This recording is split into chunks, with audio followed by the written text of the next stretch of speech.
Hello students, in the last video we saw about loader part 1.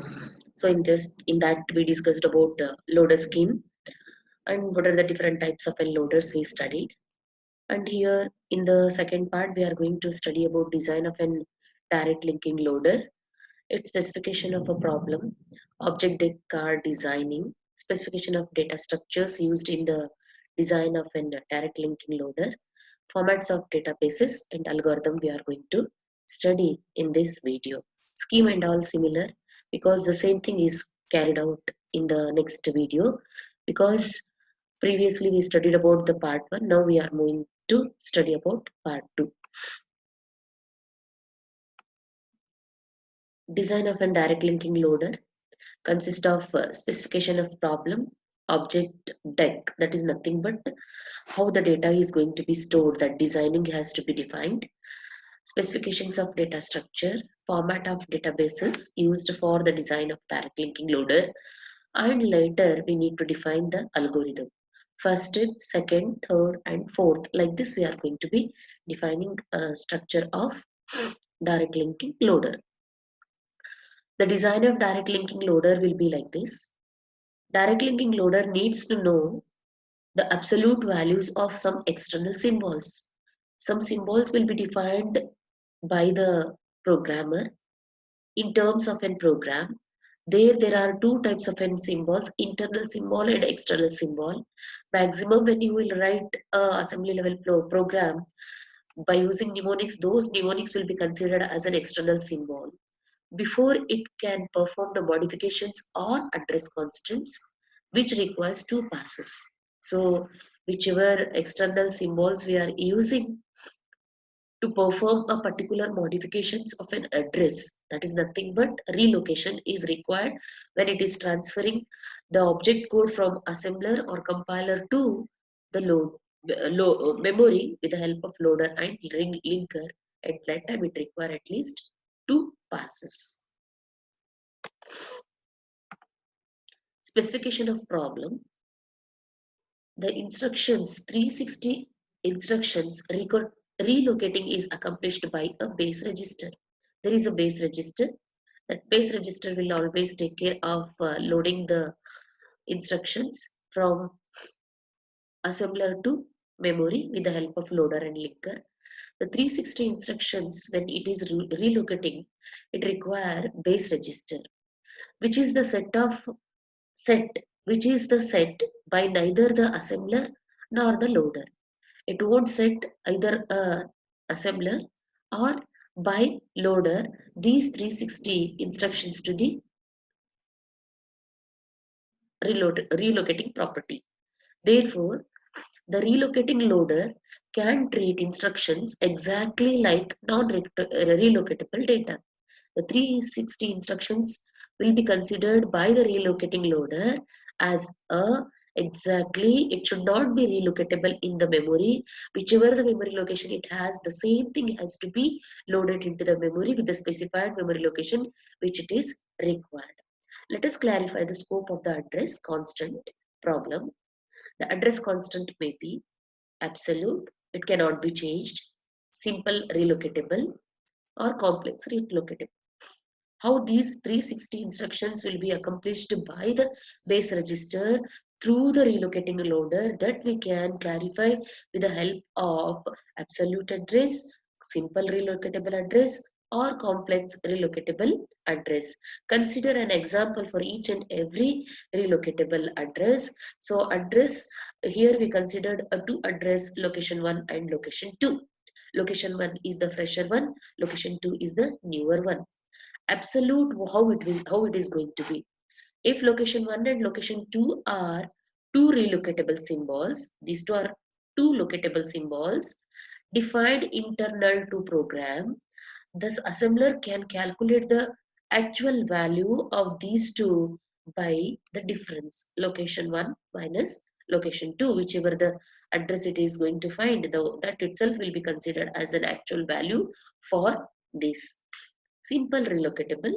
If location 1 is a relocatable symbol within this procedure and location 2 is an absolute number, Location 1 is an relocatable symbol within the procedure location within the procedure, and location 2 is an absolute number. It should not be changed.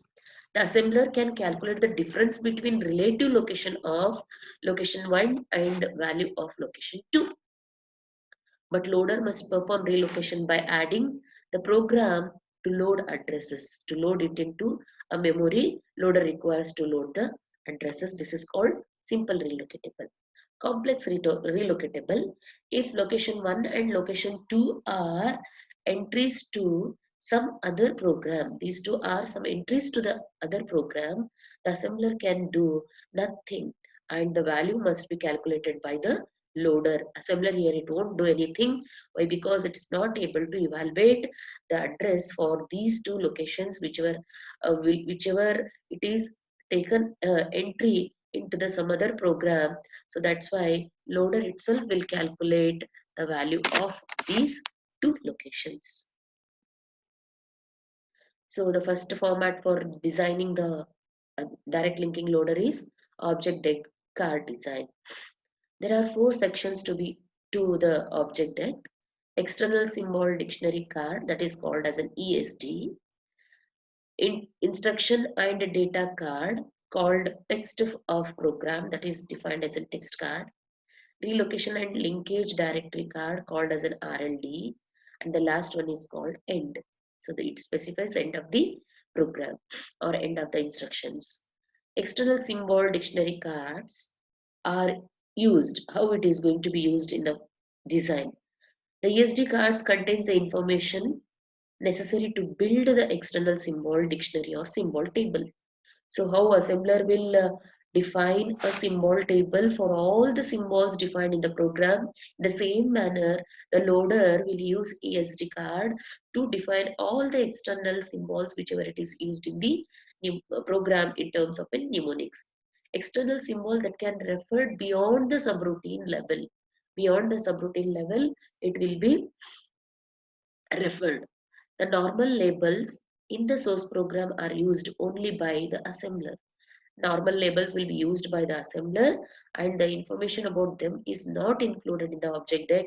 Why? Because all those are already stored in the symbol table of the assembler. So that's why here the internal symbols information will not be stored into the ESD card. There are three types of external symbols. One is called a segment definition, name of the start, or that is set, that is case set card, that is nothing but the cases whichever we are using, that is. Local definition specifies on entry card. There must be a label in same program with the same name. External references specified on extern card. There must be corresponding entry, start or case set card in another program with a same name. Text card. The text card contains blocks of data and the relative to which the data is to be placed. Once the loader had decided where to load the program, it add the program it add the program load address to the relative address and moves to the data into the relocating location. The text card will contains a data with the relative data in which the data to be placed. Once the loader has decided where to load the program, it will be added to the program load address because it is the new address and to the relative address and moves the entire data to the resulting location. Why? Because whichever it has the previous address, the same thing will not be carried for the uh, relocating. The relocating address will be changed by the loader, so that will be directly specified by the loader in that memory that the entire data has to be loaded. The data on TXT card may be instruction, non-relocatable data or initial values of address constants. The data on this text card may be any instructions or any relocatable, non-relocatable data or initial values of the address constants will be loaded. The example of that is here. The format will be like this. Columns are there, contents will be there. In the first column, the hexadecimal byte value will be stored. That is 2. In 2 to 4th column, characters txt will be defined. 5th column is blank. 6 to 8 relative address of the first data byte address will be stored here. 9 to 10, that is blank. 11 to 12 byte count, number of bytes of information in CC, that is nothing but in the column 17 to 18, whichever the data defined by the data type and the bytes required for that instruction is defined, that will be counted here. 13 to 16 is blank. 17 to 72, from 1 to 56 data bytes, instruction and data look same, that is the content will be measured, and those count will be happening in 11 to 12. 73 to 80 card sequence number. Next, which instruction it has to be considered for the execution, that the card sequence will be implemented. Next, the RLD card. The RLD card contains the following information: the location and length of each address constants that needs to be changed for relocating or linking. Second one, the external symbol by which the address constant should be modified. The address modification, whichever it is required for the external symbol that is there, that will be done by adding or subtracting the memory location. The operation to be performed, that is nothing but addition and subtraction with respect to the second one, it is going to be implemented. Again, it has a format: column for columns and contents, 1 hexadecimal byte X, 2 to 4 characters RLD, 5 to 18 blank, 9 to 20 ID corresponding to the number assigned to SD and ER, 21 flag byte, 22 to 24 relative address of first byte of address constant, 25 to 72 blank, 73 to 80 card sequence number. Moving to the next.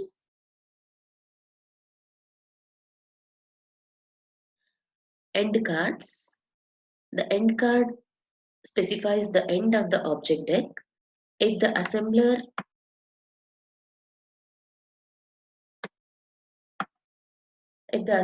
end card has a symbol in the operand field, it specifies a start of execution point for the entire program. This address is recorded on the end card. As soon as the end card appeared, it indicates that now conversion of the program, assembly level program, into object code has to be stopped, and it should begin with the program execution that will be indicated by the card called as an end cards. The entire address, whichever it is converted or loaded to the loader, will be recorded in the address by the card called as an end cards. Again, the format is columns, contents, 1 hexadecimal byte, 2 decimal, in the form of a decimal it will be stored, 2 to 4 characters end, 5 blank, 6 to 8 start of the execution entry, that is called as an address, if other than beginning of the program specified in the end card. 9 to 72 blank, 73 to 80 card sequence number. Specification of data structure for both the PAS1 and the PAS2. For PAS1 databases, input deck object decks are defined. A parameter, the initial program load address has to be supplied by the programmer or by the operating system. A program load address counter used to keep track of each segment's assigned location. A table, the global external symbol table, that is used to store each external symbol and its corresponding assigned core addresses, like a symbol table and literal table, like that. A copy of the input to be used later by PAS2. This may be stored on any secondary storage devices such as magnetic disk, magnetic drum, magnetic tape, or original object decks may be uh, used by the loader a second time for the PAS2. A printed listing the load map that specifies each external symbol and its assigned value. For pass 2, copy of object program inputted to pass 1. The initial program load address parameters has to be used. The program load address counter, whichever it is defined in the pass 1. The GST prepared by pass, the guest GEST prepared by pass 1, containing each external symbol and its corresponding absolute address value. An array, the local external symbol array, LISA, which is used to establish a correspondence between ESD ID numbers used on ESD and RLD cards and the corresponding external symbols absolute address value. 2-pass direct linking loader scheme will work like this. This is from assembler and compiler, whichever the program it is carrying. This is input object deck. Both will send to the loader pass 1. Copy of the object desk will be kept here for the loader 2. External symbol table will be defined here.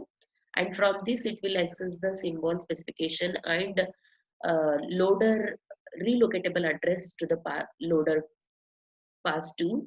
From this it will be set to the segment loaded in memory. This segment will be called as a memory segment. There the entire program which it is converted into object from assembler or compiler will be loaded through pass 1 and pass 2 of a loader to the main memory.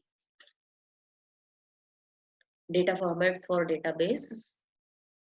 Object deck. Already in the video 1 we studied about ESD, TXT, RLD and ELD when we are studied direct linking loader.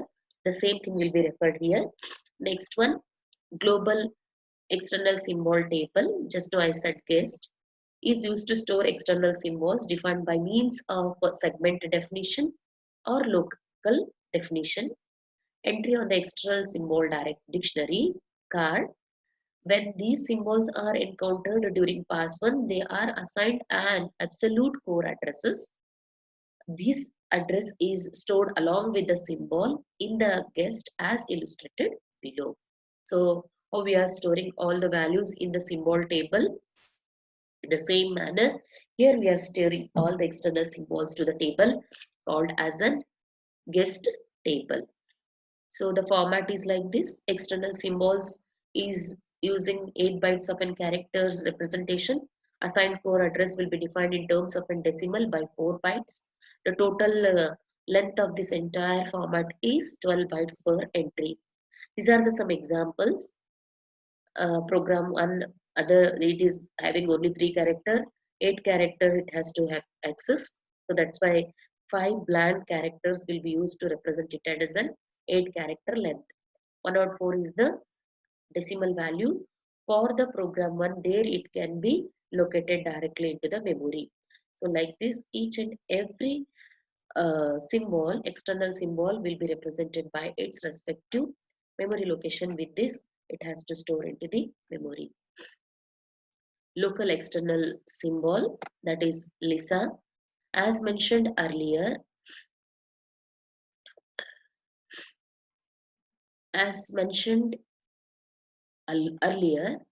the external symbol to be used for relocation or linking is defined on RLD card by means of ID numbers.